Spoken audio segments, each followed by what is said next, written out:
I think about Renfrew and the possibilities for Liam, I feel like his future is full of hope. Renfrew can support someone as special as Ashley. The possibilities are endless.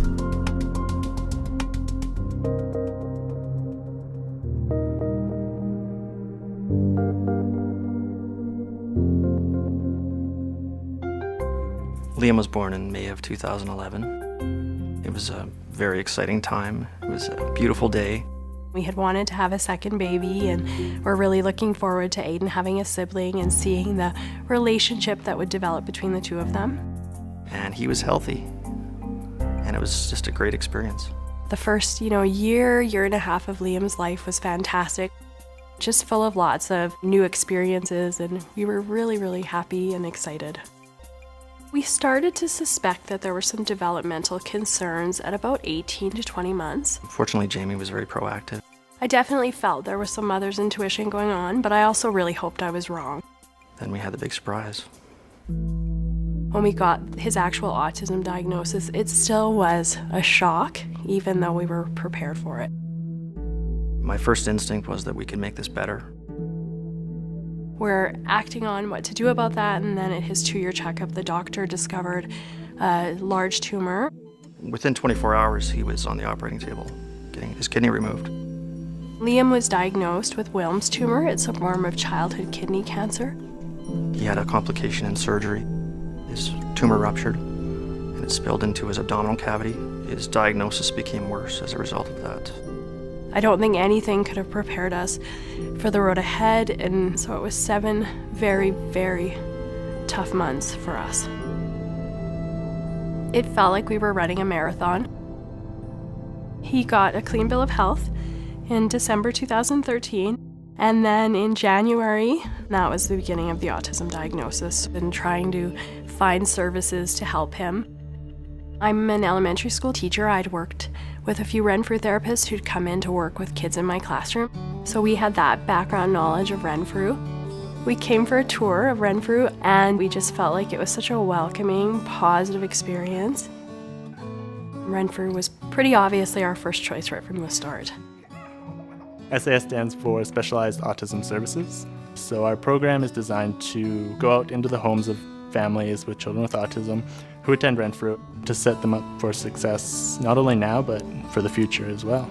Liam has SAS programming in the house in the morning, so he has a CDF come out every day along with different therapists that work with mainly him and I for about 2.5 hours every morning.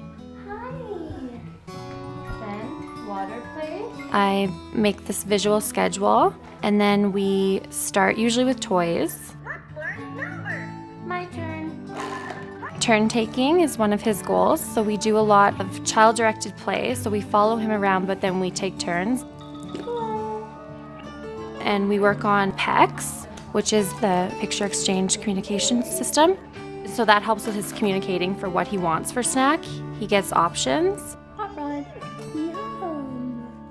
Good job. Backyard. Renfrew's really helped with Liam's communication. You're right. And it may not be verbally, he does have some words, but it's more just realizing that he can now communicate. With Jamie and Jeff, they're wonderful. They're so on board with everything that we do. And then he comes to Renfrew for his afternoon preschool. He started taking the bus. Just thinking of a 3-year-old on a bus was very difficult for us. But really within, I'd say, the first 3 weeks, getting to know the drivers, and it was such a positive environment. It was just an amazing experience every day. He opened up to us very quickly. He's coming in every day laughing, smiling, very happy and excited to be here. And I think that's just so special about Liam because it teaches not only his friends but also grown-ups and how important the attitude is. Liam has made fantastic improvements. He is a quick learner. Liam loves music and loves circle time. And at circle time, Liam uses switches. He requests his favorite songs. We take him to the multisensory room. We often find that this room is where we may find an increase in communication, increase in eye contact and engagement, and Liam enjoys that room. Today we walk to the gym. He usually walks with the teachers. That was at the beginning of the year, and now he can walk with a friend. So this is something amazing too for Liam. In so many ways, they've given us the courage, they've given us the strategies, they've helped us to be really, really positive. I can't imagine doing this without Renfrew. There's so many good people here. It feels like a second home, and it's such a nice thing for Liam. I feel like his future is full of hope.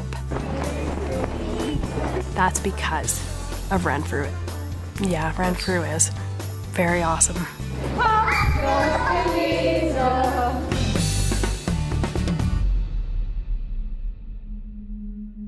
I think anything is possible at Renfrew. The focus is on the children.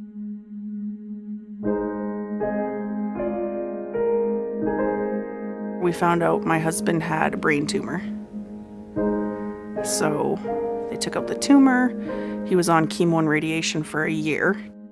And then Ashley was born just after he was finished his treatment.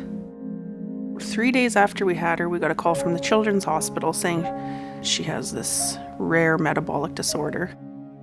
Her diagnosis is actually called glutaric acidemia type 1, and it has cerebral palsy-like symptoms. Somewhere in her DNA, she also has a third mutated gene. It affects her speech, she can't talk. It affects all her motor skills, and she's never been able to sit or crawl. And she's the only person in the world that they know of that has this third mutated gene. So they think that's why she's a little more severe. I thought, nobody knows much about this disorder. How is anyone going to help her? We were being followed by the Children's Hospital. When Ashley was about 3, they asked us if we ever thought about school for her, like preschool. And so we looked into a few schools, and we just knew that Renfrew was the place. She was just happy to go to school, which then eased my mind. She loves it. She's a different kid. She has such a big personality. It really didn't take long for her to show that part of her personality. That lovely, bubbly, happy, positive little girl that we know around here. We work on a lot of play skills, social skills, life skills in order to support Ashley for the future. What I love about working with Ashley is helping unlock what's inside and giving her a way to let it out. And she can use her eyes to tell us, and she'll look directly at one hand or the other to let us know what her preferences are. Or a little green one. Big red one. I am the physiotherapist in Ashley's classroom, and I work with her on her seating and positioning. It's proactive in the sense that she's able to be upright to communicate, as well as I work with her and the team to help her build strength with her head and neck control, as well as her trunk control, so that she's able to maintain an upright sitting position. She does a lot of the assistive tech time in our room. When we first started working with Ashley, we knew she was such a bright girl with lots of ideas, but she had difficulty expressing them and sharing what she knew or what she wanted to tell us. So it was really important for us to be able to help her get those words out.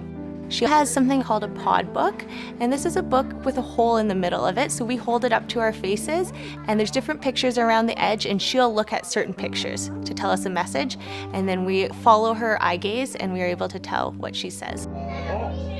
On your back! We quickly learned that she was really good at using head switches. I want rectangles. When we started doing the 2-switch scanning, the nice thing that happened for us is that's when we started to really learn what Ashley knew.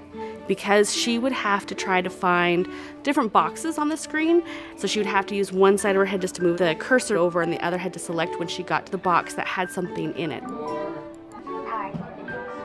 So one of the things that we had as a goal for Ashley when she started using her switches was to be able to drive a power wheelchair. Ashley actually trialed a power wheelchair last school year. We were expecting that it would be a very short first time try in the chair. Ashley succeeded on the very first try. She was a rock star when she got in that chair. It was like she just knew what to do, and away she went. She was doing turns and laughing and giggling throughout the entire process. It's just pure joy, and it was that moment where you realize that she gained experience for the first time ever being independent in her movement. She looked so thrilled that she was turning around and that she was driving towards Mom. It was really cool, and I think it really shows how quickly Ashley learns and how well she adapts to change. And then we had our third daughter, and then we found out my husband had cancer again. He went for surgery. He went through chemo again. The chemo wasn't working, and his tumor just grew and grew, and they said there was nothing else they could do for him. And then he passed away this past April.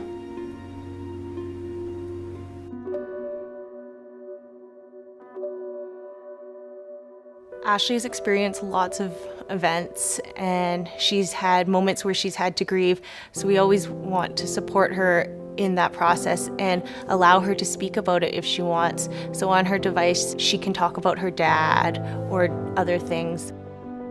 We think that's really important, just to provide that support. What's amazing is to see how resilient she is.